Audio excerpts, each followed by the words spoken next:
Good morning, students. Today we will start our new chapter, that is dissolution of a partnership firm. We have already completed other chapters of their partnership. So this is the last chapter of this partnership.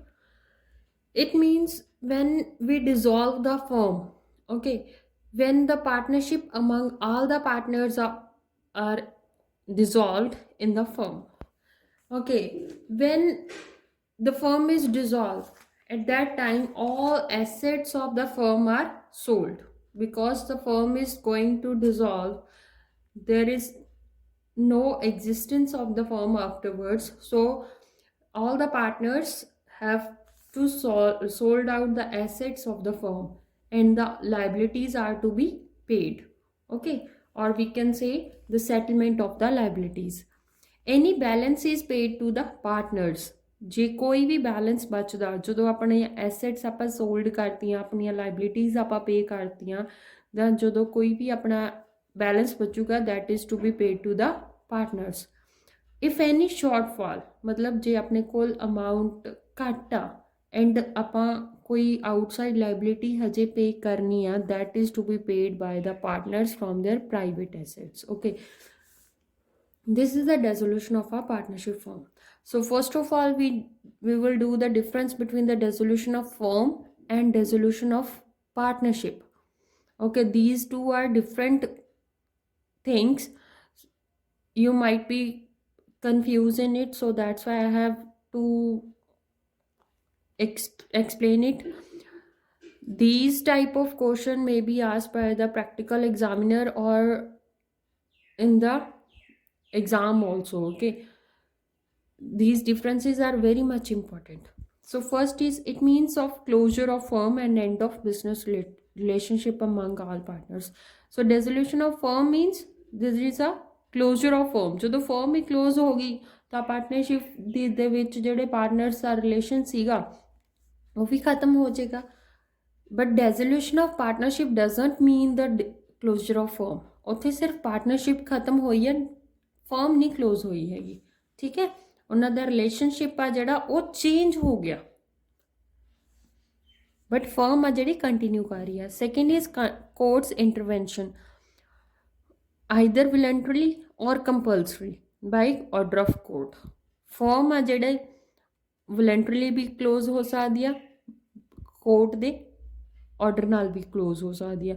But ਜਿਹੜੀ firm ਡਿਸੋਲੂਸ਼ਨ of partnership ਆ, it always ਵੋਲੰਟਰੀਲੀ, ਉਹ ਕਦੇ ਵੀ court ਦੀ intervention ਦੇ ਨਾਲ ਖਤਮ ਨਹੀਂ ਹੁੰਦੀ ਹੈਗੀ, ਉਹ ਆਪਣੀ ਮਰਜ਼ੀ ਨਾਲ ਖਤਮ ਹੁੰਦੀ ਹੈ. Business continuation, I have explained in the first point same. Here business comes to an end, but when the change in the partnership, there is a dissolution of partnership, business continues. Okay, then closure of business of accounts. Definitely ਜਦੋਂ ਆਪਾਂ firm dissolve ਕਰਾਂਗੇ ਤਾਂ ਆਪਣੇ business books of accounts ਵੀ ਖਤਮ close ਹੋ ਜਾਣਗੇ, but ਆਪਣੀ ਡਿਸੋਲੂਸ਼ਨ of partnership ਦੇ ਵਿੱਚ ਇਹਨਾਂ ਨੂੰ ਆਪਾਂ ਨੂੰ ਕਲੋਜ਼ ਕਰਨ ਦੀ ਜ਼ਰੂਰਤ ਨਹੀਂ ਹੈ, ਕਿਉਂਕਿ ਚੇਂਜ ਹੋਈ ਹੈ just partnership. Assets and liabilities. When there is a dissolution of firm, assets are realized, I have explained here also, and liabilities are paid, means settled. But in the dissolution of partnership, assets are revalued and liabilities are reassessed. ਆਪਾਂ ਉਹਨਾਂ ਦੀ ਦੁਬਾਰਾ ਤਾਂ actual ਹੁਣ ਇਸ time ਕਿੰਨੀ value ਆ ਉਹ check ਕਰਦੇ ਹਾਂ. ਠੀਕ ਹੈ, and effect, it means dissolution of partnership. I have explained in first point same. There, if dissolution of a firm, that means dissolution of partnership also. But if dissolution of partnership, it may or may not be. ਜੇ ਉਹ ਚਾਹਣਗੇ ਤਾਂ dissolution of firm ਵੀ ਹੋਏਗੀ, ਤਾਂ ਆਪਣੀ ਖਤਮ ਹੋਏਗੀ firm. Otherwise ਜੇ ਇਕੱਲੀ ਡਿਸੋਲੂਸ਼ਨ ਆਫ ਪਾਰਟਨਰਸ਼ਿਪ ਆ ਤਾਂ ਆਪਣੇ ਕੋਈ ਇਫੈਕਟ ਨਹੀਂ ਹੋਏਗਾ ਫਰਮ ਦੇ ਉੱਤੇ. Clear? Next is the mode of dissolution of firm. This is also very much important topic. ਕਿਹੜੇ ਤਰੀਕੇ ਦੇ ਨਾਲ ਆਪਾਂ ਡਿਸੋਲੂਸ਼ਨ ਆ ਜਿਹੜੀ ਫਰਮ ਦੀ ਕਰ ਸਕਦੇ ਹਾਂ. There are 5 methods. First is by mutual agreement. ਜਦੋਂ ਆਪਣੇ ਸਾਰੇ ਪਾਰਟਨਰਸ ਸਾਰੇ ਮਿਊਚੁਅਲੀ ਐਗਰੀ ਕਰਨਗੇ ਆਪਾਂ ਫਰਮ ਆ ਜਿਹੜੀ ਡਿਸੋਲਵ ਕਰ ਸਕਦੇ ਹਾਂ. ਸੈਕਿੰਡ ਇਜ਼ ਕੰਪਲਸਰੀ ਡਿਸੋਲੂਸ਼ਨ, ਜਦੋਂ ਸਾਰੇ ਪਾਰਟਨਰ ਜਾਂ ਕੋਈ ਇੱਕ ਛੱਡ ਕੇ ਬਾਕੀ ਸਾਰੇ ਇਨਸੋਲਵੈਂਟ ਹੋ ਜਾਣ, ਮਤਲਬ ਦੁਬਾਰਾ ਨਿਕਲ ਜੂ ਉਹਨਾਂ ਦਾ, ਕੋਈ ਉਹਨਾਂ ਦੇ ਕੋਲ ਮਨੀ ਨਹੀਂ ਬਚੀ ਹੋਈ, ਤਾਂ ਆਪਣੀ ਫਰਮ ਆ ਜਿਹੜੀ ਕੰਪਲਸਰੀ ਡਿਸੋਲਵ ਹੋ ਜਾਏਗੀ। And the second point under this, when business of firm becomes unlawful, ਮਤਲਬ ਇਲੀਗਲ ਬਿਜ਼ਨਸ ਕਰ ਰਹੇ ਆ, that will also lead to a compulsory dissolution by notice. By notice means ਜਦੋਂ ਆਪਣੀ ਪਾਰਟਨਰਸ਼ਿਪ ਐਟ ਵਿਲ ਹੋਏਗੀ ਤਾਂ ਕੋਈ ਵੀ ਪਾਰਟਨਰ ਨੋਟਿਸ ਦੇ ਕੇ ਬਾਕੀ ਪਾਰਟਨਰਸ ਨੂੰ ਜਾਂ ਸਾਰੇ ਪਾਰਟਨਰਸ ਫਰਮ ਨੂੰ ਡਿਸੋਲਵ ਕਰ ਸਕਦੇ ਆ, ਠੀਕ ਹੈ। Then next is on happening of an event, ਜਦੋਂ ਕੋਈ ਇਵੈਂਟ ਇੱਦਾਂ ਦਾ ਕੋਈ ਇੱਦਾਂ ਦੀ ਚੀਜ਼ ਆ ਜਾਵੇ, ਲਾਈਕ ਆਪਾਂ first point like I have explain on expiry of the term, ਮਤਲਬ ਕੁਛ ਟਾਈਮ ਪੀਰੀਅਡ ਦੇ ਲਈ ਆਪਾਂ ਪਹਿਲਾਂ ਹੀ ਸੋਚ ਕੇ ਰੱਖਿਆ ਹੋਇਆ ਸੀ ਕਿ ਫਰਮ ਜਦੋਂ ਆਪਾਂ 5 ਸਾਲ ਦੀ ਆ ਲਾਈਕ ਜਾਂ 10 years ਦੀ ਆ, ਆਪਣੀ ਫਰਮ ਦਾ ਜਿਹੜਾ ਟਰਮ ਆ ਐਕਸਪਾਇਰ ਹੋ ਗਿਆ ਤਾਂ ਆਪਾਂ ਖਤਮ ਕਰ ਦਾਂਗੇ ਆਪਣੀ ਫਰਮ ਨੂੰ, ਡਿਸੋਲਵ ਕਰ ਦਾਂਗੇ। On completion of the venture, like ਕੋਈ ਪਰਟੀਕੂਲਰ ਟਾਸਕ ਦੇ ਲਈ ਆਪਾਂ ਉਹ ਪਾਰਟਨਰਸ਼ਿਪ ਆ ਜਿਹੜੀ ਕੀਤੀ ਸੀ start, when we have completed that task, when we have completed that work, after that firm will be dissolved on death of a partner, on adjudication of a partner as insolvent, मतलब ਉਹ same point ਆ ਗਿਆ ਕਿ ਜਦੋਂ ਕੋਈ ਵੀ partner insolvent ਹੋ ਗਿਆ। and the last one is resolution by court, ਜਦੋਂ court ਉਹਨਾਂ ਨੂੰ notice ਦੇਗੀ, order ਕਰੇਗੀ partners ਨੂੰ, then at that time also the firm will be dissolved, okay। so next is difference between revaluation account and realization account। ਇੱਥੇ ਹੁਣ ਤੁਸੀਂ ਇੰਨਾ ਯਾਦ ਰੱਖਣਾ ਕਿ ਜਿੰਨੇ ਵੀ ਹੁਣ ਤੱਕ ਤੁਸੀਂ ਪਹਿਲਾਂ ਤਿੰਨੋਂ ਚੈਪਟਰਸ ਕੀਤੇ ਆ, change in profit sharing ratio, admission of partner, retirement of partner, ਤਿੰਨਾਂ ਦੇ ਵਿੱਚ ਤੁਸੀਂ ਕੀ ਬਣਾਇਆ ਸੀ, revaluation account। but when the firm is going to dissolve, at that time we have to prepare the realization account। these both accounts are different, okay, so don't be confused in it, and this difference is also very much important। so I have considered only 3 points that are very much important, other are for others you can refer your book, okay। so first is revaluation account and realization account, meaning records effect of revaluation of assets and reassessment of liabilities, मतलब जो भी ਆਪਾਂ revaluation ਕੀਤੀ ਆ assets the and liabilities the reassessment ਕੀਤੀ ਆ, ਉਹਦਾ ਕੀ effect ਪੈ ਰਿਹਾ, ਆਪਾਂ ਸਿਰਫ ਉਹਨੂੰ ਰਿਕਾਰਡ ਕਰਦੇ ਆ। ਬਟ realization account ਦੇ ਵਿੱਚ records the realization of assets and settlement of liabilities, ਕਿ ਕਿੰਨੀਆਂ ਉਹਨਾਂ ਦੀ actual values ਆਈਆਂ, ਉਹਨੂੰ ਸਾਰੀ ਨੂੰ ਆਪਾਂ ਰਿਕਾਰਡ ਕਰਦੇ ਆ। then time, ਇਹ ਕਦੋਂ prepare ਹੁੰਦਾ revaluation account, I have told you now only that at the time of change in profit sharing ratio, admission, retirement, death, okay। but realization account is prepared at the time of dissolution of a firm। then contents, ਕੀ ਚੀਜ਼ ਆਪਾਂ record ਕਰਦੇ ਹਾਂ ਇਹਦੇ ਵਿੱਚ, just changes record ਹੁੰਦੀਆਂ ਨੇ revaluation account ਦੇ ਵਿੱਚ। You are very well aware about it that you have prepared so many revaluation accounts while solving the questions, so we are recording only changes, but in the realization we are recording the full value, clear, all assets and liabilities are recorded। so next, first of all I will tell you that I am not going to discuss the journal entries first, okay। in the chapter they have discussed that journal entries, but I am going to discuss the realization account first of all, because in my opinion if you know how to prepare the realization account, it will be easy for you to post the journal entries from the account, okay। ਤੁਹਾਨੂੰ ਸੌਖਾ ਹੋ ਜਾਊਗਾ ਜਦੋਂ ਤੁਹਾਨੂੰ account ਬਣਾਉਣਾ ਆ ਗਿਆ, ਉਹਦੇ ਤੋਂ ਜਰਨਲ ਐਂਟਰੀਜ਼ ਕੰਪੋਜ਼ ਕਰਨੀਆਂ ਤੁਹਾਡੇ ਲਈ ਸੌਖੀਆਂ ਹੋ ਜਾਣਗੀਆਂ, okay। so I will start by that only, but still ਜਿਹੜੀਆਂ ਤੁਹਾਡੀਆਂ realization expenses ਦੀਆਂ ਜਰਨਲ ਐਂਟਰੀਜ਼ ਨੇ ਉਹ ਤੁਹਾਨੂੰ ਕਰਨੀਆਂ ਪੈਣੀਆਂ ਨੇ ਪਹਿਲਾਂ ਹੀ, ਠੀਕ ਹੈ। so first of all ਇਹ ਥੋੜ੍ਹੀਆਂ ਸੇਮ ਨੇ ਪਹਿਲਾਂ ਦੀ ਤਰ੍ਹਾਂ ਹੀ, ਜਿਵੇਂ ਰਿਵੈਲੂਏਸ਼ਨ ਅਕਾਊਂਟ ਦੇ ਵਿੱਚ ਤੁਸੀਂ ਉਹ ਰਿਵੈਲੂਏਸ਼ਨ ਐਕਸਪੈਂਸਿਸ ਸੀਗੇ ਜਾਂ ਕੋਈ ਵੀ ਇੱਦਾਂ ਦੇ ਐਕਸਪੈਂਸਿਸ ਆਉਂਦੇ ਸੀ ਉਹਦੀਆਂ ਆਪਾਂ ਕੀਤੀਆਂ ਸੀਗੀਆਂ ਨਾ ਪਹਿਲਾਂ, ਸੇਮ ਉਹਦੇ ਤਰ੍ਹਾਂ ਹੀ ਨੇ, ਕੋਈ ਜ਼ਿਆਦਾ ਫਰਕ ਨਹੀਂ ਹੈ। when realization expenses are borne and paid by the firm, firm pay ਕਰ ਰਹੀ ਆ, ਉਹੀ borne ਕਰ ਰਹੀ ਆ, then realization account debit to cash or bank account, ਮਤਲਬ ਡੈਬਿਟ ਸਾਈਡ ਤੇ ਆਏਗਾ realization account ਦੇ ਵਿੱਚ। when realization expenses are borne by firm but paid by a partner, partner pay ਕਰ ਰਿਹਾ, firm borne ਕਰੇਗੀ। then realization account debit to concerned partners capital account. Clear? When firm fixes the remuneration to partner for dissolution and partner is to bear the dissolution expenses. On remuneration वाला point मैं पहला भी ਤੁਹਾਨੂੰ clear ਕੀਤਾ ਹੋਇਆ कि ਤੁਹਾਨੂੰ कई बार point ਦੇ ਵਿੱਚ sometimes they have given the remuneration as well as the dissolution expenses. At that time you have to take the remuneration only. If they have mentioned that expenses is also to be borne by the partner only. Okay, here they have mentioned that when firm fixes the remuneration to partner for resolution and partner is to bear the dissolution. Here they have mentioned that partner is to bear the dissolution. So at that time you have to take the remuneration amount only. You will not take the dissolution expenses. Like I have explained earlier also कि जे तुहानू remuneration देती है 10,000 and expenses देते 12,000. At that time also you have to take 10,000 only. क्योंकि ਆਪਾਂ ਚਾਹੇ ਜਿੰਨੀ ਮਰਜ਼ੀ ਉਹਨਾਂ ਦੇ expenses ਹੋਣ ਚਾਹੇ ਜਿੰਨਾ ਮਰਜ਼ੀ ਖਰਚਾ ਹੋਵੇ ਜਦੋਂ ਆਪਾਂ remuneration fix ਕਰਤੀ ਤਾਂ ਆਪਾਂ ਉਹੀ consider ਕਰਨੀ ਆ. Clear? ਇਹ ਹਮੇਸ਼ਾ ਯਾਦ ਰੱਖੇ ਕਿ ਜੇ ਉਹਦੇ ਵਿੱਚ ਮੈਂਸ਼ਨ ਕੀਤਾ ਹੋਇਆ ਕਿ ਉਹਨਾਂ ਨੇ ਡਿਸੋਲੂਸ਼ਨ ਐਕਸਪੈਂਸਿਸ ਬੀਅਰ ਕਰਨੇ ਆ. Clear? then the realization account debit to concerned partners capital account. Clear? ਇਹਦੇ ਵਿੱਚ ਤੁਸੀਂ ਇਹੀ ਐਂਟਰੀ ਪਾਉਣੀ ਹੈ realization account debit to concerned partners capital account ਜਦੋਂ ਤੁਸੀਂ remuneration ਦੇ ਰਹੇ ਹੋ. But if expenses are paid by the firm, if they have mentioned the expenses are to be paid by the firm, at that time you have to pay both the entries. Realization account debit to concerned partners capital account for remuneration and for the expenses concerned partners capital account debit to cash or bank account. Clear? Next case, when the firm pays remuneration for dissolution and dissolution expenses are borne by the firm. Here they have paid by the firm on behalf of the partner. Clear? That's why we have to post this journal entry. But they have clearly mentioned that these expenses are borne by the firm only. Clear? So first entry will be the same that I have explained here also, but one borne by the firm. At that time we have to post this journal entry, realization account debit to cash or bank account.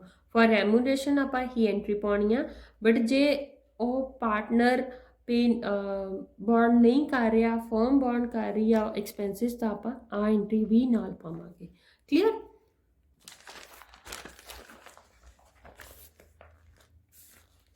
Next, last point is when realization expenses are to be borne by one partner and paid by the another. मतलब bond कोई होर कर रहा वा, partner इस time bear कोई होर कर रहा, but actually last से pay कोई होर करूँगा. Like I have taken example that X is born, X is to be borne by the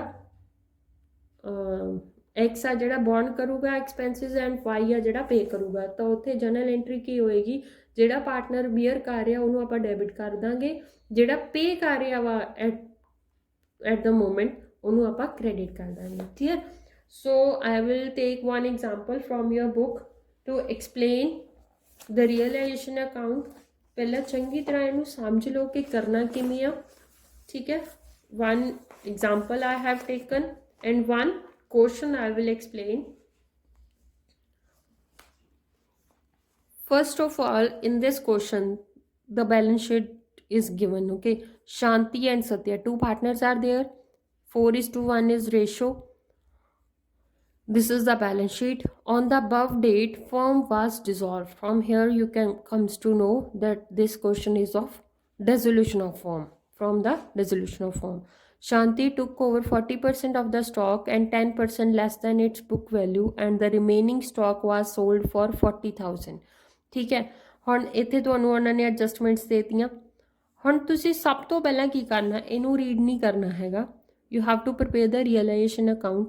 ਜਿੰਨੀਆਂ ਵੀ ਤੁਹਾਡੀਆਂ ਐਸੈਟਸ ਨੇ other than the partners current account ਔਰ ਕੈਪੀਟਲ ਅਕਾਊਂਟ, ठीक है, करंट अकाउंट, कैपिटल अकाउंट और reserves and accumulated profits and losses.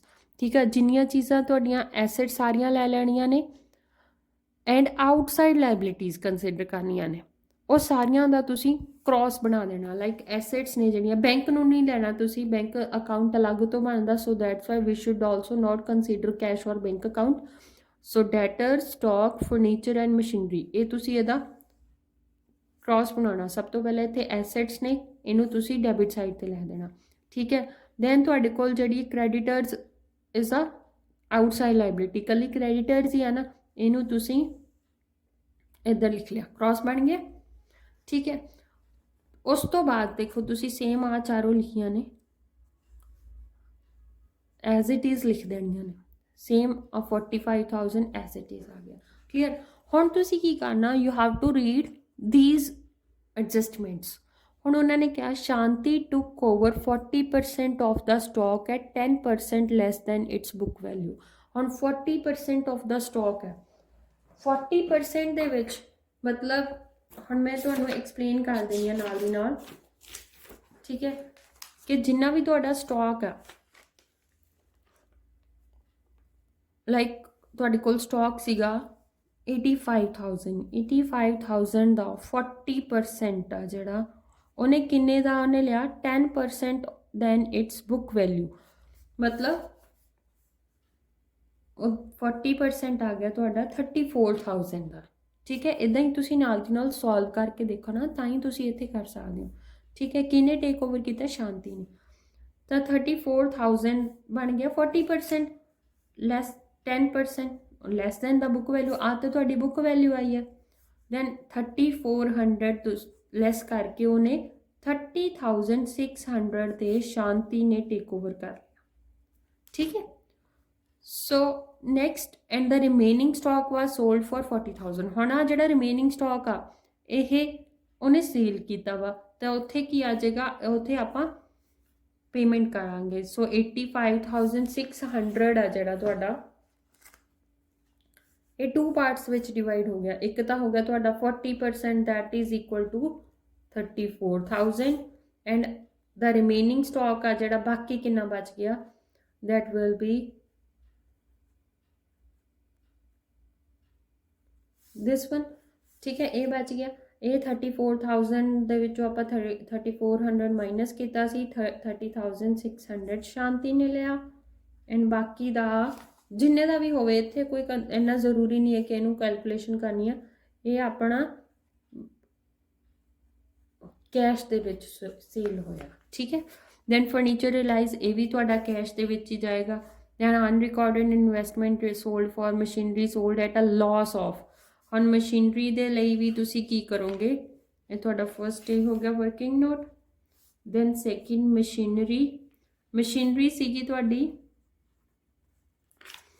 machinery is given 1,30,000 1,30,000 ਦੀ ਸੀਗੀ ਠੀਕ ਹੈ ਹੁਣ 1,30,000 ਦੇ ਵਿੱਚੋਂ ਉਹਨੇ ਕੀ ਕਿਹਾ ਆਪਾਂ ਨੂੰ sold at a loss of loss ਕਿੰਨੇ ਦਾ ਹੋ ਗਿਆ ਆਪਾਂ ਨੂੰ 60,000 ਦਾ ਤਾਂ ਸੇਲ ਕਿੰਨੇ ਦੀ ਹੋਈ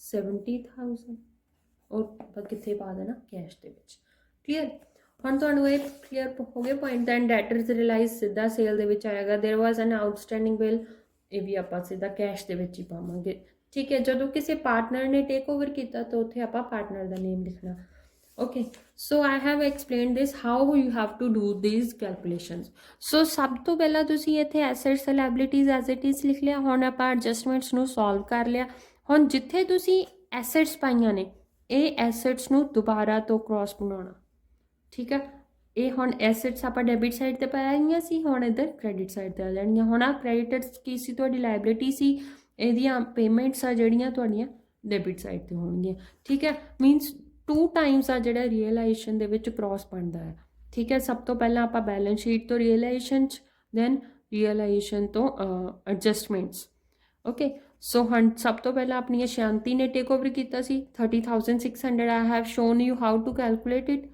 वो तुसी पता बाय शांतिस कैपिटल अकाउंट ये लिखना जरूरी है एंड की टेक ओवर किया है भी तुसी नाल ब्रैकेट दे विच लिखना है दैन आपां ਜਿਹੜੀਆਂ बाकी ਦੀਆਂ ਐਸੈਟਸ सेल कीतियां सी वो बैंक दे विच जाणीਆਂ क्योंकि ओबवियसली आपां नूं कैश आया ना सो ਇਹ ਤੁਸੀਂ ਧਿਆਨ ਰੱਖਣਾ ਕਿ ਜੇ ਤੁਹਾਡੇ ਕੁਐਸਚਨ ਦੇ ਵਿੱਚ ਇੱਥੇ ਬੈਂਕ ਲਿਖਿਆ ਤਾਂ ਤੁਸੀਂ ਸਾਰੀਆਂ ਟ੍ਰਾਂਜੈਕਸ਼ਨ ਬੈਂਕ ਦੇ ਥਰੂ ਕਰਨੀਆਂ ਨੇ, ਜੇ ਤੁਹਾਡੇ ਕੋਲ ਕੈਸ਼ ਲਿਖਿਆ ਤਾਂ ਸਾਰੀਆਂ ਟ੍ਰਾਂਜੈਕਸ਼ਨ ਕੈਸ਼ ਦੇ ਥਰੂ ਕਰਨੀਆਂ ਨੇ, ਠੀਕ ਹੈ। So bank is written, so by bank account stock ਜਿਹੜਾ ਬਾਕੀ ਦਾ ਸੀ 40,000, furniture 80,000, then unrecorded in investment 20,000, machinery at a loss ਮੈਂ ਤੁਹਾਨੂੰ ਦੱਸਿਆ ਸੀ ਬਾਕੀ ਦੀ ਜਿਹੜੀ ਆ 70,000 ਆ ਗਈ, ਡੈਟਰਸ 55,000 ਸਾਰੇ ਆ ਗਏ, ਉਹਨਾਂ ਦਾ ਟੋਟਲ ਇਹ ਹੋ ਗਿਆ, ਠੀਕ ਹੈ। ਦੈਨ ਉਸ ਤੋਂ ਬਾਅਦ there was N outstanding bill, ਹੁਣ ਆਪਣੇ ਕੋਲ ਪੇਮੈਂਟ ਕੀਤੀ ਆ, ਆਊਟਸਟੈਂਡਿੰਗ ਬਿੱਲ ਓਬਵੀਅਸਲੀ ਪੇਮੈਂਟ ਆ ਨਾ, ਪੇ ਹੋਇਆ ਵਾ 19,000 ਆ ਜਾਣਾ। ਹੁਣ ਇੱਕ ਚੀਜ਼ ਦਾ ਇਹ ਧਿਆਨ ਰੱਖਣਾ ਕਿ ਜਦੋਂ ਕੋਈ ਵੀ ਆਪਾਂ ਇੱਥੇ ਲਾਇਬਿਲਿਟੀ ਲਿਖੀ ਹੋਈ ਆ ਐਂਡ ਉਹਦੇ ਬਾਰੇ ਆਪਾਂ ਨੂੰ ਕੁਛ ਨਹੀਂ ਦੱਸਿਆ, ਆਪਾਂ ਉਹਨੂੰ ਐਜ਼ ਇਟ ਇਜ਼ ਨਹੀਂ ਛੱਡਣਾ,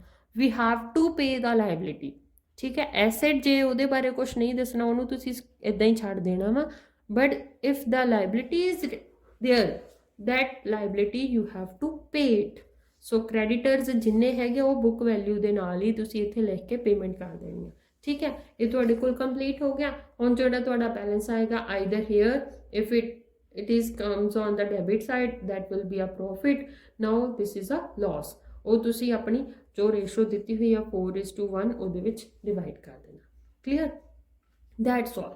ਇੰਨਾ ਹੀ ਕੰਮ ਆ, ਹੋਰ ਕੁਛ ਨਹੀਂ ਹੈਗਾ, ਬਸ ਇਹਨੂੰ ਸਿੱਖ ਲਿਆ ਤਾਂ ਤੁਹਾਡੀ ਇੱਥੋਂ ਜਰਨਲ ਐਂਟਰੀਜ਼ ਕੰਪੋਜ਼ ਹੋ ਜਾਣੀਆਂ ਨੇ।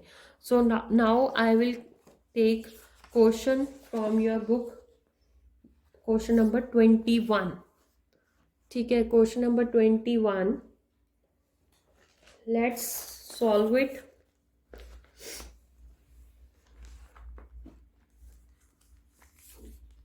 ਸੋ ਫਸਟ ਆਫ ਆਲ,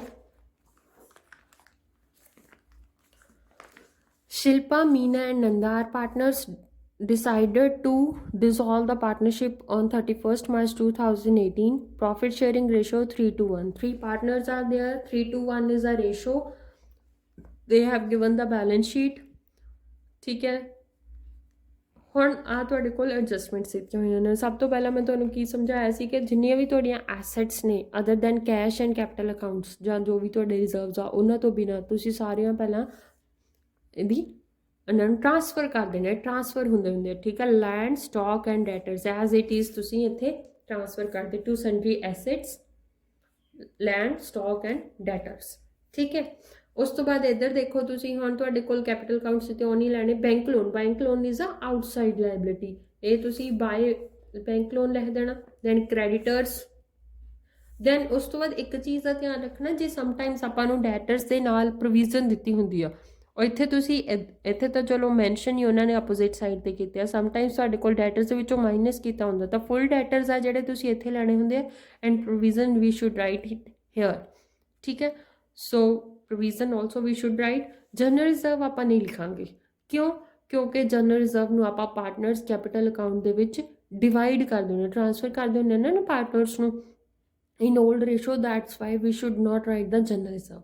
ਜਿਹੜੀ ਚੀਜ਼ ਪਾਰਟਨਰਸ ਵਿੱਚ ਡਿਵਾਈਡ ਹੁੰਦੀ ਉਹ ਕੈਪੀਟਲ ਅਕਾਊਂਟ 'ਚ ਹੀ ਜਾਏਗੀ, ਕਲੀਅਰ। ਸੋ ਆ ਆਪਾਂ ਲਿਖ ਲਿਆ।